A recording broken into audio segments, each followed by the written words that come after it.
Hello, welcome to another episode of the Monte and Wolf Show. And I have to say, Wolf, it's time to discuss one of the biggest upsets in the history of Korean esports. That's right.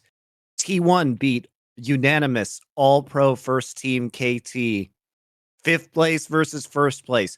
I assume, Wolf, after this match ended, you walked over to a bunch of your Korean colleagues and asked them how it was possible that this could have ever happened if they were all the best players, and they were all on one team together. How is this possible, Wolf? Well, I mean, first of all, I know you've been leading the crusade about the All Pro first for KT, All Pro second for GenG like votes.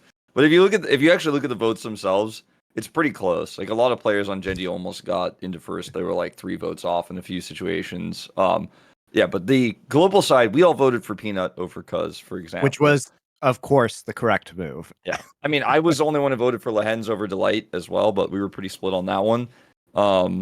Anyway. Also, you know what was crazy, Wolf? You know what was crazy? I noticed that everyone who could vote for Keen in top lane as first team All-Pro, as in everybody who wasn't a member of KT itself and ergo could not vote for him, voted for him. And yet unanimous. He was not the MVP of the league. That's so weird. Unanimous. Yeah, Lehens getting MVP was a bit strange to me. I had a feeling, though, I think I even told you this on our last episode. I was like, I feel like he was going to get it just because he was getting every single vote from the analysts for like OPGG multiple weeks in a row on the Korean side. Just like I was saying for Pays. Like when I was saying it in like round 1 I was like, oh, it seems like Pays is going to get it based on the voting. And round 2, it looked like it was going to be Lehens. It was Lehens. Anyway, I think it should have been either BDD or Keen, but that's just my opinion. I thought Lehens has got a great season, to be honest, but I don't know if it was really about him.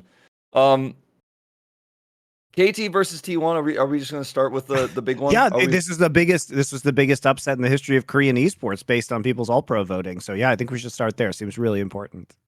So I told everyone that I thought that it was going to be really tough for me to predict KT to win the whole tournament unless they lost in the double bracket and had to run it back because they were winning too hard, too easily, all of their games. This is going to be one of their I thought the winners match against Gen.G was going to be one of their first tests that they had in a while. But even though they would have fought a really strong opponent in Gen.G in that round 3 upper bracket, I was like, well, they'll probably beat Gen.G there because they beat them so handily at the end of regular season and arguably could have / should have beaten them in the first round robin, but Static Shiv incident happened.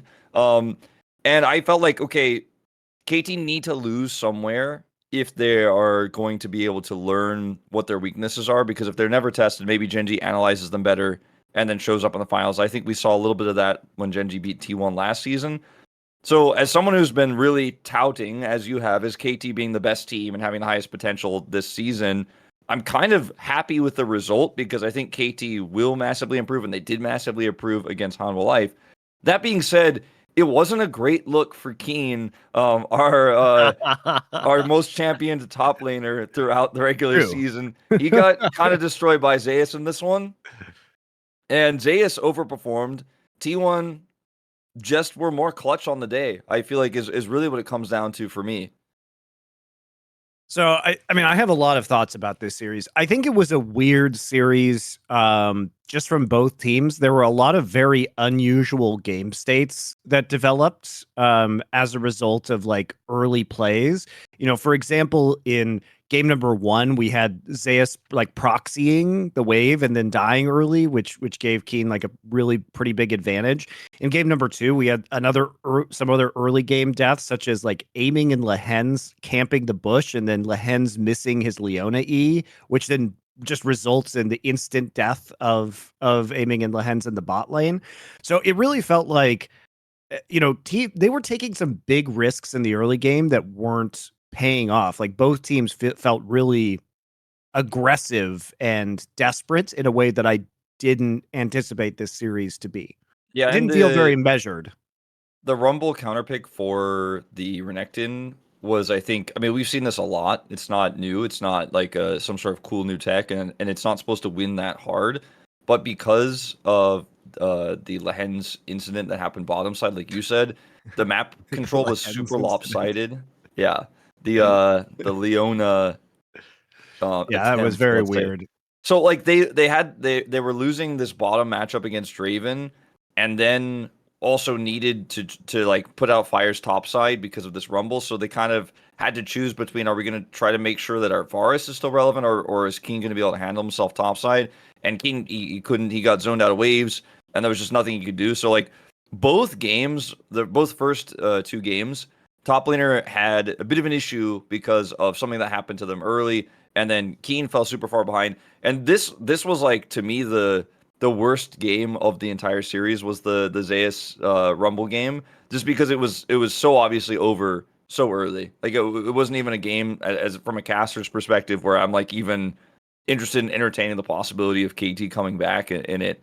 And after those first two games, I was like, well, anything can happen in this series. Like, it's all about the early game. It's all about who gets ahead first, because these teams are just running at each other, like unchained freight trains about to collide.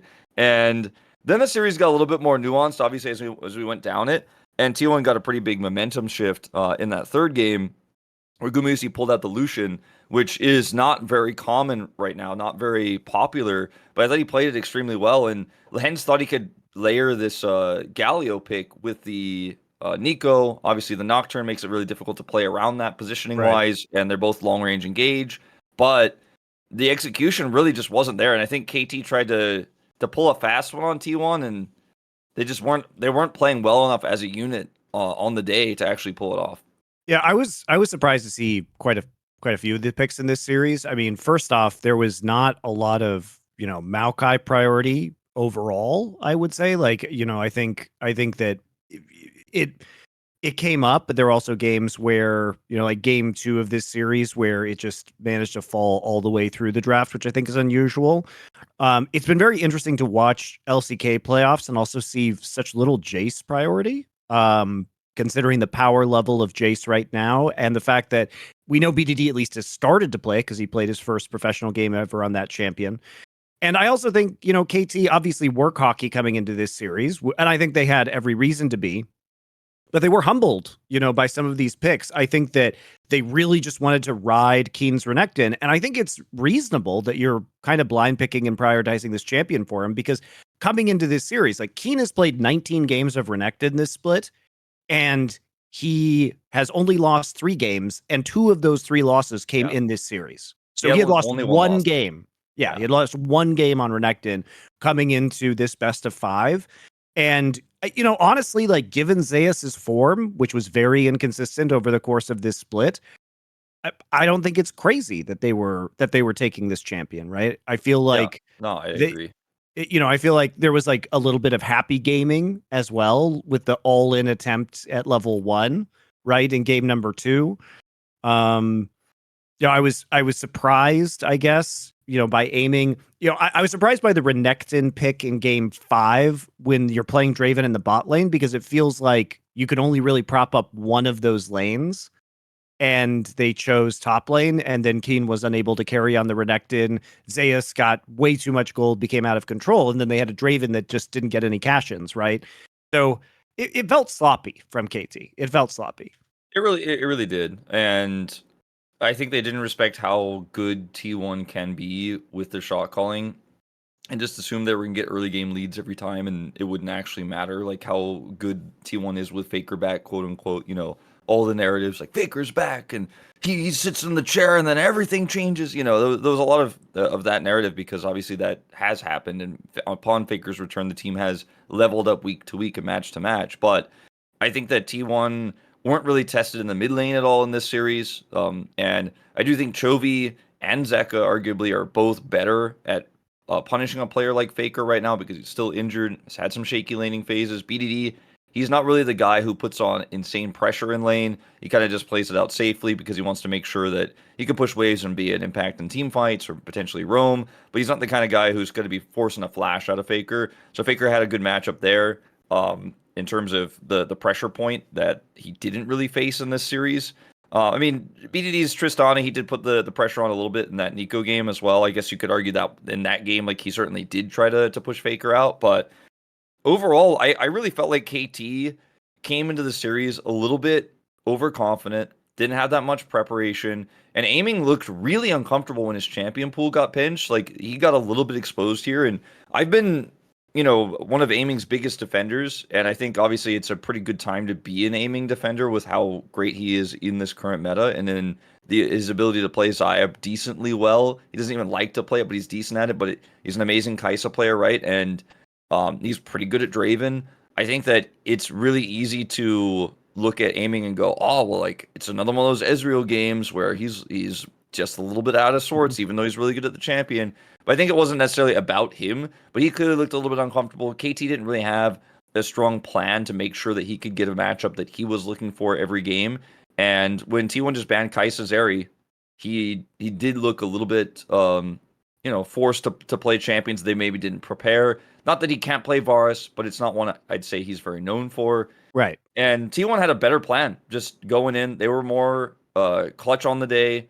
And I think, the adaptations we saw from KT against Hanwha, where they actually put Keen on tanks and tried to play through aiming specifically, I think was a pretty good sign that they know some of the issues they had and they don't want to play through Keen necessarily going into the rematch against T1 next week. I mean, I think you can play through Keen, but you just can't do things like pick Draven and Renekton at the same time and have an expectation that you're going to be able to play through both side lanes, right? I think that's one of the big issues. I will say I was surprised to see BDD on the Tristana because these were his first 3 Tristana games of the split. Just like we saw the Jace debut, it feels like BDD is starting to pull out some of these champions that we know are super, super strong in this meta. And I think that's a great look for him because he can always go back to BDD's biggest hits, like the Azir, Annie, Nico, Twisted Fate. Like these champions will always be on the bench, but it's nice to know that, some of the ranged AD mids that provide a lot of poke damage or a lot of kind of fast push threat with Jace and Tristana are there as well. Yeah, BDD also played Xerath into Hanwha Life as well. Like he's very much like starting to flex his wider pool, which is really nice to see because we often just see the classic picks, as you say. And his Tristana looked pretty good. His Xerath looked pretty amazing. His Jace was good. Jace has dropped off in our playoffs for priority wise, like you mentioned earlier, and I think it's because a lot of our like middle to top teams, like not our top teams, really struggled to find success with it. And then everyone's kind of started to feel like, okay, you need Maokai for it. It's hard to get Maokai. We're not preparing to get these kind of drafts because it feels like no team is ever going to let you have both in situations like this. And what you gain from getting a Kai'Sa pick, for example, over a Jace pick is much larger. And so teams just aren't really indexing into that Jace right now.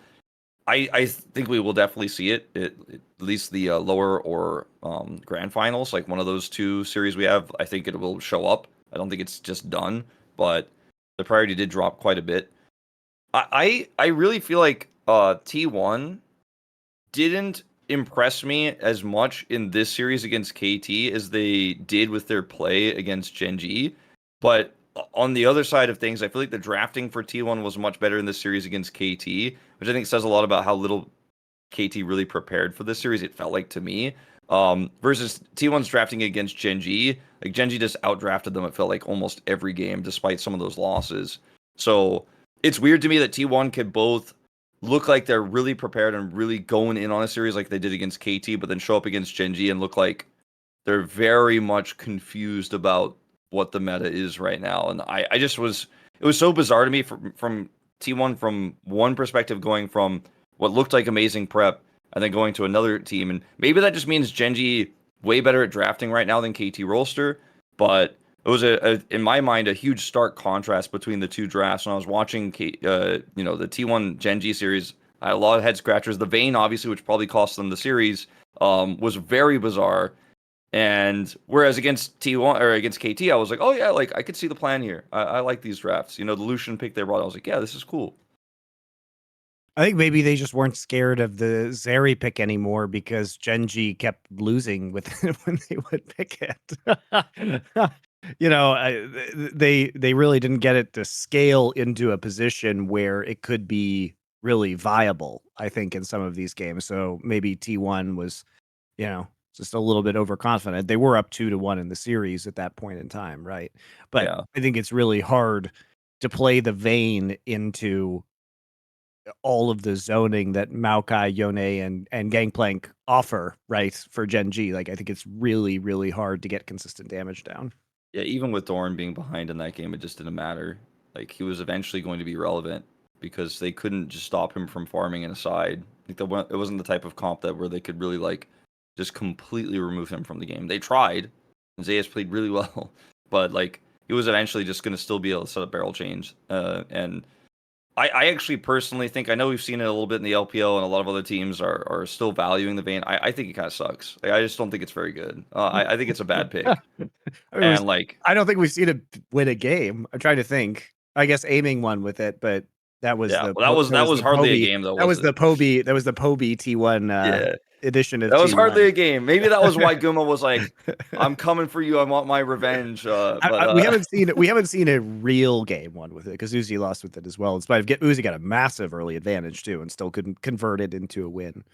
I mean, yeah, that aiming game where he had it, he also had a massive lead, and it looked a little shaky at times Yeah, because it's Spain. True. Also, how many times in one weekend am I gonna have to watch teams split pushing with the Jax without teleport bot lane at 20 minutes and then the other team start Baron? Because I am fucking sick of seeing that, Wolf. Like, it's like every game there's a Jax in the game. The team with Jax has Jax in bot lane splitting with no TP up, and the other team just starts Baron. I'm with you. I also think the teleport usage for a lot of our players has been a little bit off. Just in general, like, did not really like the teleports we were seeing from Gen.G in that T1 series. We got a little bit weird with how many fights they tried to force with teleport, and the enemy team just like walked away and said, "Cool, now your Jax isn't gonna be a real problem for us." Was pretty weird. I think a lot of these best of fives, the tensions were quite high, and I think some of the players got nervous, like, I would say, because even though these players are all super experienced, if you look at these rosters that we're talking about here in our main top three, like KT, T1, and Gen.G, a lot of the time for these teams when they were going to the finals, on their path to the finals, they were clear favorites. It was like mega tier list more than it was this season was, where, you know, if you're T1, you're like, oh, we're the best. We're just going to play our standard way, go straight to the finals. For Gen.G, similar type of story. T1, or rather, KT had a little bit of a more challenging road in spring, but I think this season has been like really uncertain, and you start to get to these 5-game series, and not everyone's playing at their best, but the ways in which we saw KT demolish Hanwha Life makes me feel like they adapted a lot, they've learned a lot from that T1 loss, but I do have like B in the back of my mind, like, is Hanwha just so bad that it's actually warping my perception of KT's improvement? Like, that's like the battle that's going on right now within me. And I've watched all of those games like a second time. Like, I zoomed in on them a little bit after that match yesterday, and still I feel like KT have made some great changes. And aiming and Lehens look reinvigorated because a bit of a shaky one against T1, right? But I feel very good about the KT T1 rematch for KT. I I do don't too. You do? I do You too. Yeah. I do. Okay, yeah. I mean, I feel like they got a little bit caught with their pants down last time, but I just can't expect that's going to happen again. Yeah, I think to your point, like, I didn't see a coherent strategy that they were trying to bring out versus T1. Whereas, and also to your point about KT bouncing back, they didn't really dimensionalize their style in spring until they lost to T1 in the regular season. And that's what prompted them to kind of shift things up. And we got to see a really different version just a couple days later against HLE. KT, as you noted earlier, Keen was playing more tanks in the top lane. I mean, he played Ornn, he played Poppy. It was his first top Poppy game of the entire split. And it may have been his first top Poppy game ever. I'm actually going to look at that right now. And then he played Cassante. So, this has been, hold on, I'm going to look up his Yeah, I'm entire curious about history. that. I'm I actually can't very remember curious him as playing it, well. but I feel like he probably did. He's played one Poppy game ever. It was that one Wow. Okay. in his entire career. That's I was like, crazy. I don't think I've ever seen that, and that was true. And he played a great Poppy game. Played a great Poppy game. He made a hero play. He started charging his ult, flashed into the Baron pit, and secured a Baron for his team. Right. So he made a really good poppy play. So Keen certainly looking a lot different in this series. Not that we would expect him to get owned by Kingen, but it was much more do his job. But it was the overall strategy, Wolf, that I thought was so good, which is where HLE just doesn't do anything early. Grizzly doesn't do anything. So if you're confident that you're going to be able to do slightly more while still outscaling, why not just pick Ornn, Viego, and Zeri? Just hard scale everywhere, right? Why not pick, Azir, Viego, Zaya, and then, take Renata Glask in the bot lane? Renata's not a great laner, but if they're playing Renekton, Rel, Tristana, Kaisa, Amumu into you, it's great once you get into team fights, right? And they just know they're not going to get punished in lane. So play the scaling game, get a couple of kills early, go into the late game with a slight lead, gold lead, and then just demolish them, which is what KT did. So I really liked it. It felt like they really had a very well planned out strategy. And you could see that Hanwha was reacting to it, because by the third game they pick Lee Sin. And they're like, we can't play the scaling game with these guys anymore. Like, we can't just sit around forever. Unfortunately, they still ran it down.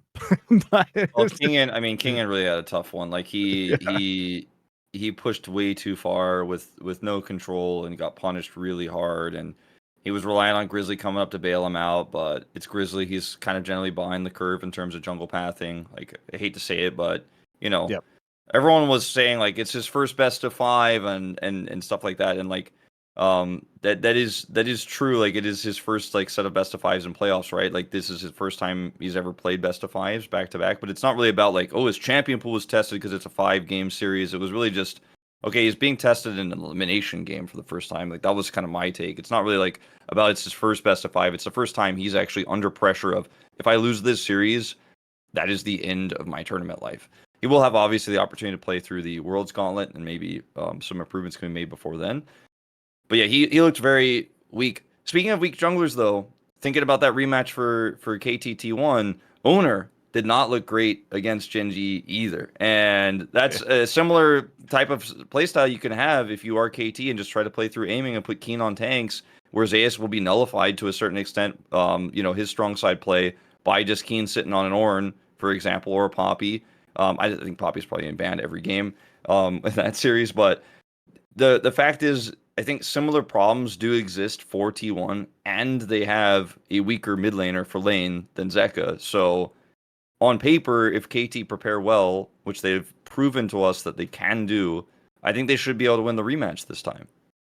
Yeah, I think that's true. And that leads us into our last Free Nation match of the week, guys, over on Esports Bet, because that is our match of the week. Obviously, like, what else would it be? It's not going to be XL Mad Lions, That's not going to be it, guys. It's not going to be it. It's not going to be G2 BDS. It sure is not going to be an LCS match this week, especially when we've got the Telecom War loser is out of playoffs match. And I'm glad you bring this up, Wolf, because if you have signed up with our link down below, you can get a 10% additional profit up to $100 USDT on your first bet of every week on our match of the week. So bonus profit. And KT, this is, by the way, on this show, if you're hearing this, this is where you get the best odds, because it's before people figure this out, guys. KT is currently at 1.68. So if you believe in KT as being a heavy favorite, as I think you should, even though they lost to T1, this would be a great time for you to get excellent value on KT. And you don't have to play with real money. They're running a special promotion right now. You can get esports coins, which are free, and all you have to do is sign up. You'll get some for signing up, by the way. And then if you join the Esports Bet Discord, you get 10,000. Follow on Twitter for Esports Bet, 5,000. And follow Esports Bet on Instagram, 5,000. To collect those, message the mods on the Discord with your account information, or just hit up the support directly through the website. And that means you can get up to 20,000 esports coins, ESC, for free. Play along with those for fun, and you can actually transfer them into USDT or other cryptocurrencies later. So why not? Why not do it? And you get our bonus as well. So yeah, if you use ESC or any cryptocurrency on the site. So yeah, there you go. Get some value out of KT right now. And thanks to Esports Bet. Thank you. Gen.G in that series against T1. Sorry for slamming into my microphone there. I think just played around the fact that I don't know. That's the series of Gen.G versus T1 didn't make me feel like Gen.G were going to be the team that lifts the trophy in the end, even though they did ultimately win the series against T1, despite having, in my opinion, way stronger and way more higher tier drafts, like where they would have, okay, T1's draft is okay, like if you just isolate it, but then you look at Gen.G's draft and you're like, okay, it's S tier, it's all the meta champions, and they all work together. It's not Sejuani with no permafrost synergy and no follow up picks with like a Gnar. You know what I mean? What? You don't like Sejuani, Dar, and Corki together? Like T1 won that game, I and Faker had know. 0 deaths. But like that, I don't know if that should happen if Gen.G are actually playing at their best and are actually Yeah. being clutch in team fights. And I look at games like that and I go, yeah, T1 played it well, and like they're very comfortable with the style of drafting. Faker is insanely good at Corki. I mean, I'd go as far as say he's probably the best Corki player in the world, even now, like right now today. But it's just you still shouldn't be able to win these, in my opinion, just from draft alone, right? And that makes me feel like if KT do beat T1 as we expect, that they will actually beat Gen.G because it's a good matchup for KT into Gen.G in my mind with Doran's inconsistencies. You have Cuz being hyper aggressive in the early game. Pei's looking very weak right now. Yeah, he had the good Aphelios game. He played very well in that fifth and final game, and so kind of an unusual Aphelios pick, but he made it work, and so I won't criticize him too much for it. But his laning has been very suspect at times, whereas Lehen's naming, absolutely not suspect. Best bot duo right now in the remaining playoff teams. Well, the Varus Leona moment in that series versus T1. Yeah, but I mean We'll never know. that's We'll never know what would one have moment happened. there We'll though. never know what would have happened if that Leona Zenith Blade actually hit. Maybe they win that. I don't know. But the fact that they even went for it, I think, was ridiculous. But that's a lack of respect, right? I think, and I do believe. I mean, I love Guma's play this season. I think he has been a strong point for T1. Keria seems to bounce back a little bit when he's not playing Braum. But I think there's just no question that the strongest bottom duo right now is definitely Aiming and Lehen's. And I think as a result, even though Peanut's so fantastic in the early game, and we do think he's the better jungler, and I would say that Chovy's laning is probably better than BDD's. They haven't been able to pull it all together as a 5-man when it matters consistently enough for me to really believe that against a KT who has this style again that they're playing around, where they play through aiming early, is going to be able to beat them. Like, and I think I'm when I've talked to my colleagues about this, of course, at the LCK, like everyone has pretty split opinions. It's about like 50-50. Some people think Gen.G wins this matchup because everyone thinks KT's going to beat T1, and some people are just saying they think Peanut is just that much better, than Cuz, and he's going to help the early game. They think Doran's going to show up in a big way in finals, like he did in spring. But those are kind of, especially the Doran thing, is too much of an intangible for me. Like I feel like it's just as equally likely that, as has happened with him in the past, he loses the first game, gets tilted, and just has a horrible series. Like it's hard to know which Doran we're gonna get. I also think it's concerning, Wolf, that what we've kind of seen from Faker in these playoffs is like a lot of Azir. He did play a game of Jace, or he played a couple games of Jace, one of And which he Nico, lost. And he's played Annie and Nico and a couple games of Corki. Like, and honestly, if we're being real, guys, his Azir hasn't looked great. It's okay, but it hasn't looked amazing, he spent especially most of the compared. game and pushing inner turret top lane. You know what I mean? Yeah, Like he's yeah. he's side laning. Especially compared to what we've seen from BDD and Chovy on Azir. And I think it is concerning. Like, this is maybe the only time I'll say this, but perhaps with his his champion pool isn't great right now, which is an amazing thing to say about Faker historically. We are seeing, the Corki as a response to the Azir. We are seeing the Xerath as a response to the Azir, and he's winning these games. So he's kind of pulling out the old school counters, which is, a credit to his longevity. But are we going to see, Jace against good teams, right? Are we going to see Are we going to see Tristana? Are we going to see Yone from him? I mean, these are very, very centrally meta picks right now. And I'm concerned that maybe he's just not up to the task, right?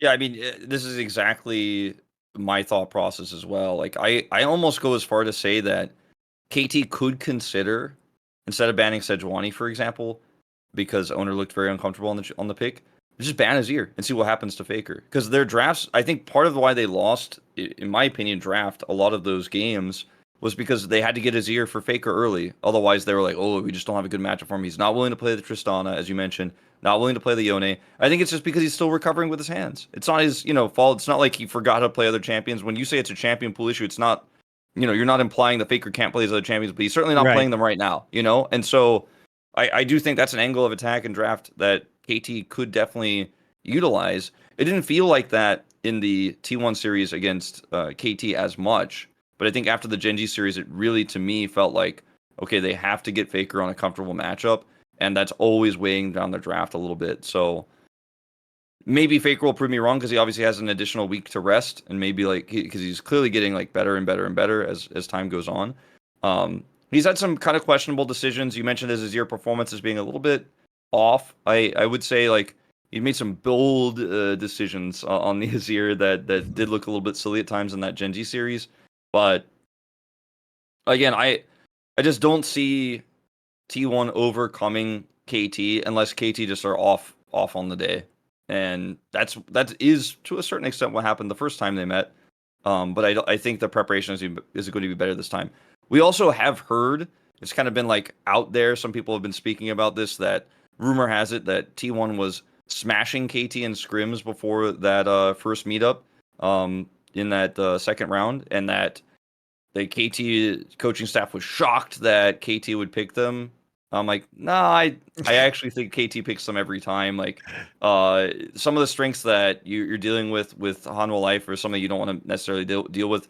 And then KT then publicly said, we picked them because we knew we were going to have to face them no matter what in this tournament, so we wanted to get out of the way first. That also kind of reeks of BS to me as well, to be totally honest with you, Monty. Yeah, But yeah. like, We didn't want to guarantee ourselves top 3 and a ticket to Worlds. Like we wanted to do it the hard way through the yeah, it sounds losers like BS to bracket. me. But at the end of the day, there was this like overarching narrative of they should have picked Hanwha. I think like based on what we know now, yeah.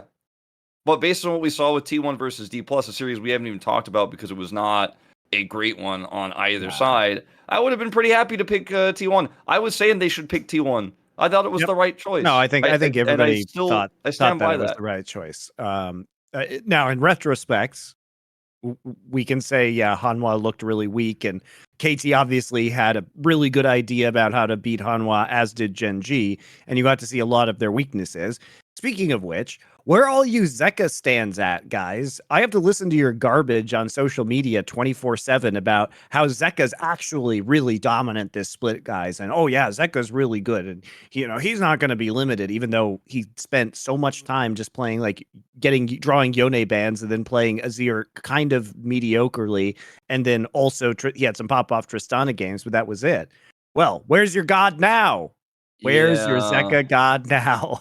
he did not.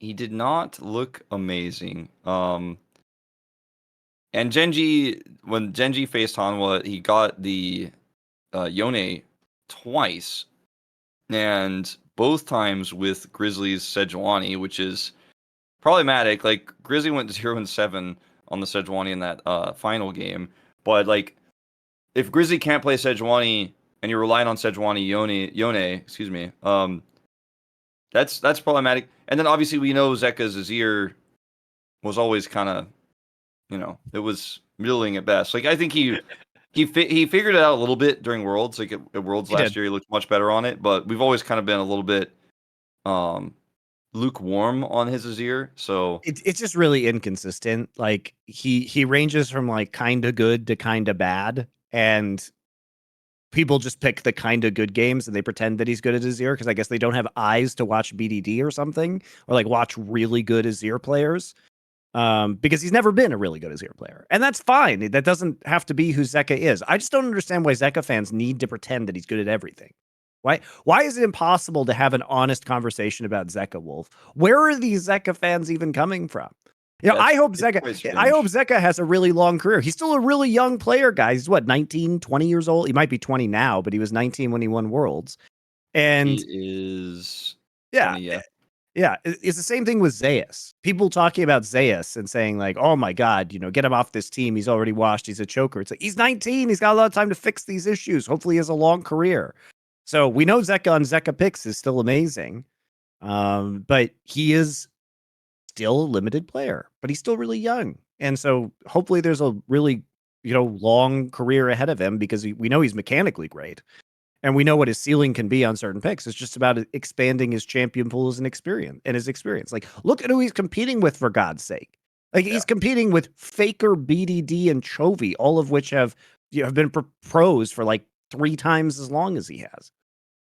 And have been extremely successful as well, and are always meeting up in the finals and, all of that. But yeah, like Zeka, I really thought going into playoffs was going to be potentially the X factor that if Hanwha was going to do it, which none of us really expected, but if they were going to do it, it was going to be because of him. And weirdly enough, not because of Viper, because Viper needs to be empowered. And one of these solo laners needs to do things. And probably wasn't going to be Kingen. And in that third game yesterday against KT, it definitely was not. But Hanwha, just to shift the conversation a little bit, Hanwha going into the Worlds qualifier, that's a interesting question of whether they'll be able to do it, because when T1 was looking very weak, we were kind of expecting, okay, well, it's going to be Hanwha going through with Dplus, but now, is Hanwha actually going to go to Worlds and have the reunited DRX? Some of these players, obviously, with Pioshik qualifying today, that would be cool to see. Barrel's in the running for the Worlds qualifier, but Get out, Wolf. I want to say though, I kind of have this weird hot take about Dplus. I actually think Dplus should use some of their challengers players in the Worlds qualifiers. I actually think they should be Is screaming this the like time for right now. Thanatos? Yeah, I think they should be screaming right now the new players in preparing for Worlds Gauntlet. Like, they should be using Thanatos. Maybe even Lucid is actually the guy you want. Like, if you're just going to put one in, I'd say put Lucid in, and see how that changes the dynamic, because obviously Canyon, That's a giga hot take, Wolf. because Replace Canyon. Canyon and Showmaker, when they're on together, look really great. But when Showmaker's having an off game and he doesn't have lane prio, it doesn't look the same. And I think Lucid isn't as reliant on that, because Pulbay, who's the mid laner for Dplus Kia, is one of their weaker links at the moment. And obviously you're never going to replace Deft. Like, Rahel is nowhere near Deft, like not at all. So that's not something that I would like to see. But some people have suggested, like, actually bring the whole challengers team up and leave Deft, like basically just like Deft and the other 4 players. But I don't think that's right either. Like, I think Kellen is definitely not someone you replace. And I think Kana has been really quite consistent towards the end of the season. So I don't know if Thanatos is going to be an upgrade for him, but it's just maybe replacing Canyon and trying to get Lucid, who's a lot more vocal of a player, and trying to put him in there and see if he can affect the rest of the map more than just kind of be hyper-focused on when Deft has strong side 80 carries or when Showmaker is on, which is not really the case right now. Pulbay is not going to fix that problem either. You can't just pull Pulbay in, but I want to see if Dplus is like bold enough to make a decision like this, because if they just leave the roster the same and go, oh no, we have shot calling problems, maybe we'll play Bible again this time, I think it's not going to be it. I think this team is not going to Worlds if they just go, I think we can fix this by then, because they've been trying to fix it all through round 2 and it didn't happen. So that's kind of my hot take is, Lucid over Canyon, I think, should be experimented with in scrims right now. And also just in general, maybe utilize that challengers roster. They're going to be playing, I believe even today, actually, in challengers. I'm not casting challengers today, but they're going through playoffs. We'll see if they end up winning challengers. They might, because they were big favorites for most of the season. I predicted Hanwha to beat them, actually, in that first matchup, but we'll see what happens. I want to see this team utilize the talent that it has, because right now they're in a bit of a crisis, let's say, in terms of got destroyed again in playoffs. Worlds qualifiers are coming up. Big moment for your org. You're going to get Showmaker on that stage one more time or not, before he potentially goes to another team, because all these contracts are expiring. It's not a wild take because, yeah, I mean, with Showmaker, Canyon, and Deft, all free agents, maybe you do something crazy. maybe you do see what you can do in the qualifier gauntlet and give some players that might be under contract in the future a chance to actually compete. I don't know. Straight up, I don't think it's I crazy outrageous. I think straight up, if this team doesn't win Worlds, it splits up. Like Yeah. because the economy can't support this much talent on this roster. Like the With LCK the economy can't support it. It's not going to happen. So like unless you like win Worlds, you don't keep this roster. So maybe now is the time to have those hard conversations, test out this challengers roster, see if they're maybe going to be a fit. Maybe you could retool parts of this roster to be your 2024 team. Like, I think that there's a huge opportunity here for Dplus that they may not seize upon, and that would make me sad. Yeah, certainly interesting. I don't know if the org is willing to take that level of risk when it feels like after you watch Hanwha get destroyed, I think you feel relatively confident that you can make top 2 and go to Worlds. So maybe you don't just go absolutely crazy like you're saying, but it is an interesting theory. It's an interesting theory. I just don't think anybody would have the balls to actually do it, Wolf.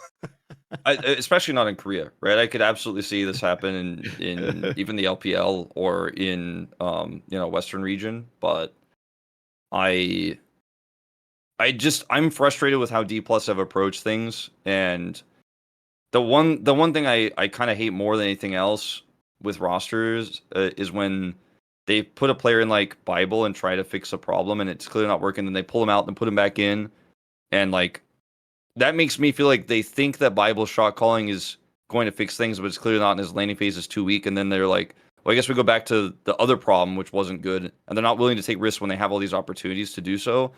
And like if you're gonna basically back out right away as soon as like it didn't look good and put Kellen back in, then pull him out, then pull him back in again when it matters most, then like if you're going to make decisions like that, why not make the other crazy decisions? Because those decisions are as crazy to me as putting Lucid in over Canyon. That's all. That's kind I of my don't know last about take. that. I think the fan backlash, especially if you lose, would be absolutely outrageous. Imagine if you're a Dom1/D+ fan, they pull Canyon and you don't make Worlds. Imagine what the fan reaction to that would be. But like, what if you It would play be a Canyon and fleet you of also don't trucks, make man. Worlds? It's a fleet of trucks, man. It's just a fleet. It's an armada of trucks. But the thing is, like, that's why you got to be scrimming now. Like, you don't just pull Canyon like, and people think that's it. You like start scrimming now and see if it's possible. And if it doesn't work, like if you identify very quickly, like, nope, it has to be Canyon. This is absolutely not going to work. Or Showmaker's like pissed. He's like, I don't want to play. I don't want to play with Lucid right now. That's going to stress me out. This matchup's coming up. Like, it's not going to work. Then like maybe you just don't do it. But we'll never know what they're doing right now, like what their plans are. But I think if it is going to work, it's not like, oh, like sub Lucid in that best of 5. No, it's like as soon as you lost that series against T1, like next day you're going to be having those harder conversations. And if they're not, then it's not going to work. You had to be doing it like basically immediately. And I don't know if they are or not, but they got challengers playoffs to focus on as well, so it's just a tricky time. But I really hope that Dplus can bounce back. I'd love to see Deft back at Worlds. I'd love to see this team reach its full potential again, because it has just been a shadow of its overall pretty top 3, top 4 form for the entire year. But when it matters most here at the end, kind of falling a little bit short. All right, so are we still taking KT to win this coming weekend? Are they gonna actually be the LCK champion, Korea first seed at Worlds? I think so. I don't think it's like a overwhelmingly KT feel from me, but I do think for the reasons I mentioned and why we both agree that they'll beat T1, I think they have a pretty good matchup into Gen.G. They've had their number in round 2. They look to be a team that has a good matchup into what Gen.G tries to do with Doran, for example. And I think they have a multifaceted playstyle where they can both play through aiming or play through Keen. And while we have seen Gen.G kind of successfully play through Chovy at times, play through Pays at times. It's really felt like if Gen.G get massively ahead, it's because Doran was on, and if he's not on in that finals, it's hard to know which Doran we're gonna get. But if he is inconsistent even a little bit, I give that edge to Keen as well. So Yeah. it's like for me, I'm feeling like kind of 60-40 that KT should beat Gen.G in the finals, assuming, of course, they beat T1, which I'm feeling more like 65-35 about. I think I feel good about it. In the Hanwha series, we get to see them really prepared. I really liked just kind of they just kind of went back to basic League of Legends. Like, we're just gonna chill and wait for late game and then out team fight you front to back. It wasn't anything super crazy within that matchup. They just basically outplayed Hanwha at every level. And even T1 right now, even when they're winning these series or taking Gen.G to 5, you see so many 20-minute Barons that T1 just feels desperate. Like, they feel like they have to create advantages at 20 minutes and they have to keep going after these Barons. Otherwise, they're not going to win. Like, they don't have the confidence to play a longer, more measured game. Yeah. T1 aren't willing to give anything up is like often how it goes. This roster has never been a team that's been like, okay, we're 4,000 gold down. Let's see if we can scale and win that team fight, in 5 minutes on that final dragon or on that like second Baron or on the Elder. Like that, they never really opt into that.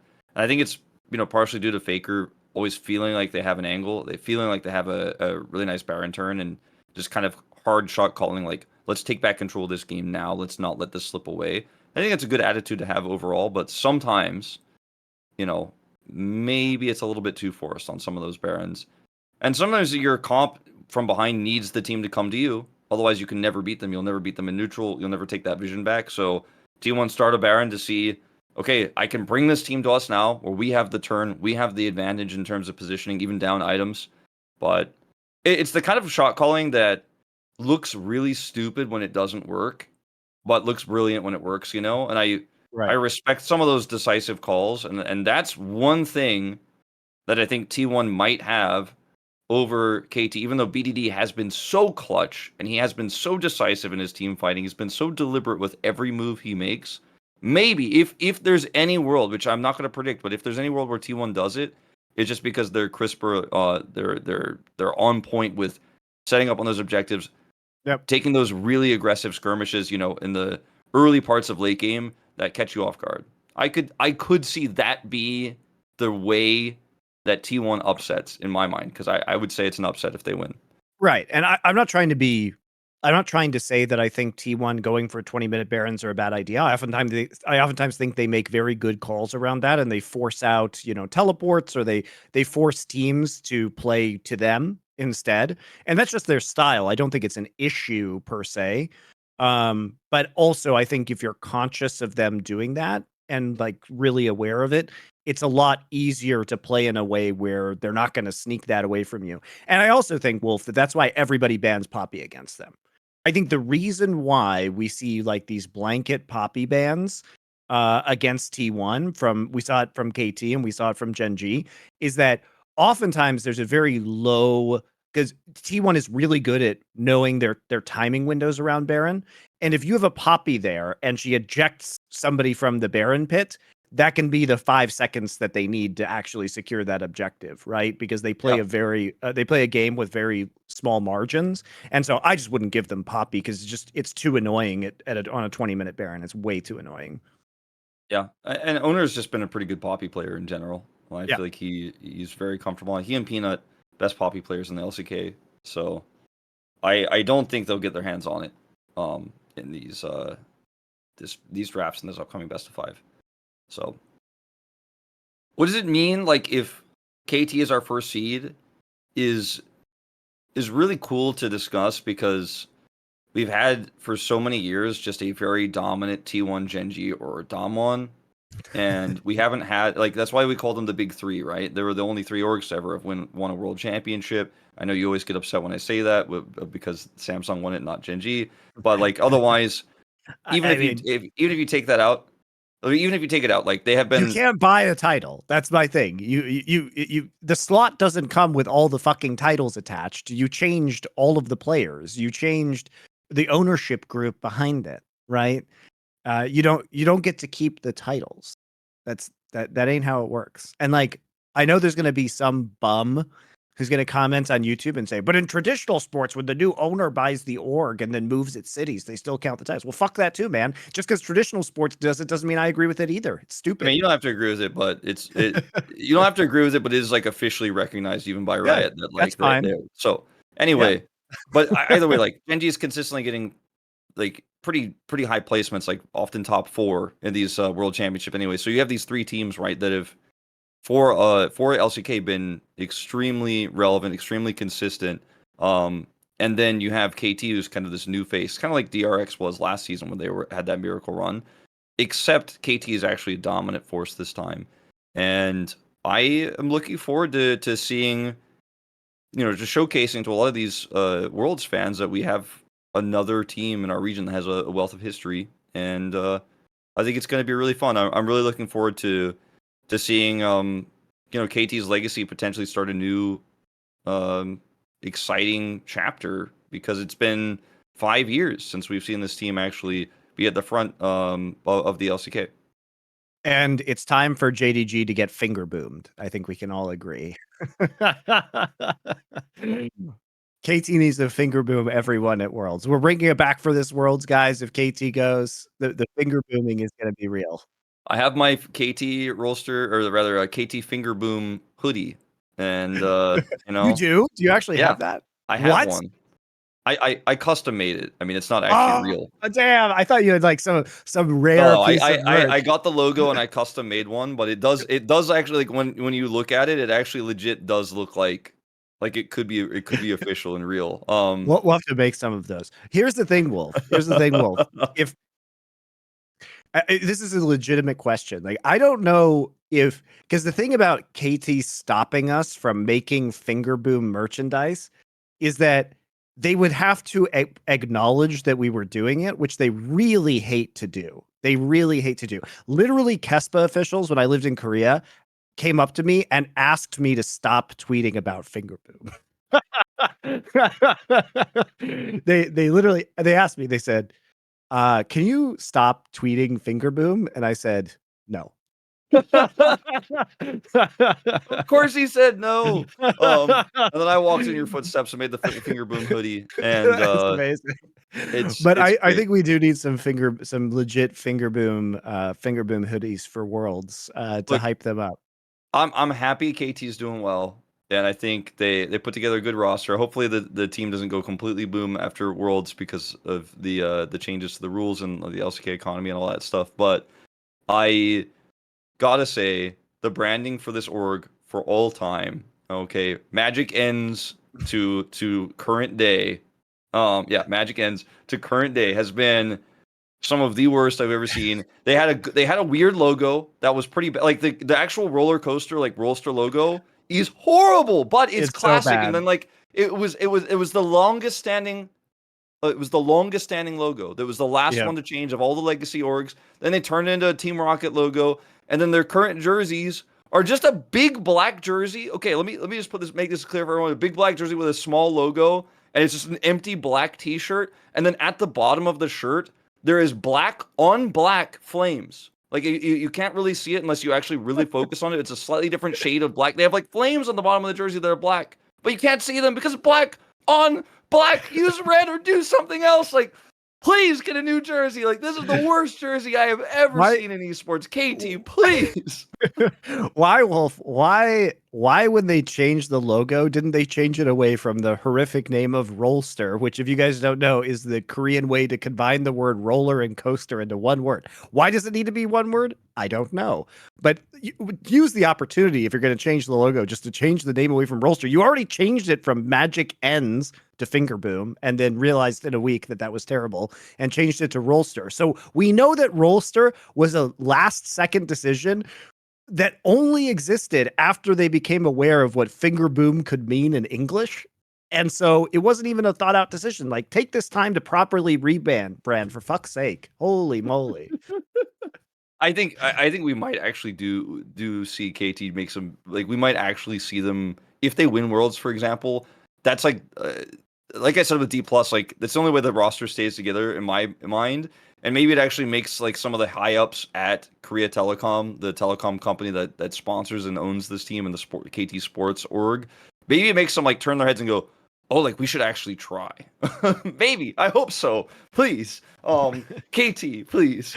Like you guys are doing a lot of good things, okay? You're doing a lot of stuff right. Like Hirai is doing a good job with the coaching staff. Supreme is leveled up a lot. You got some really high potential to further your legacy and start a new chapter of KT. Don't keep those black jerseys. Don't keep those, and maybe rebrand your team and do something cool and make it happen, KT. Don't drop the ball. Don't choke again in these best of fives. I want to see a new team in the finals. No more T1 GenG every single finals for like the 12 millionth time. Don't disappoint us, KT. Don't do it. They're gonna let you down. They're gonna let you No. down one last time. No, the No. prophecy must be completed. They will win LCK. It's okay. All right, guys. That'll do it for this week. Due to the finals being next week and Wolf not being around, because he will be, of course, at those finals attending, we are going to wait until after the regionals have concluded to have our next show, in which we will recap the finals and we will talk about all the regionals matches and discuss who is going to Worlds at that time. It seems better than just kind of delaying the show for a few days to talk about one match that happened in the finals. So it'll be a couple weeks, but we'll see you guys then.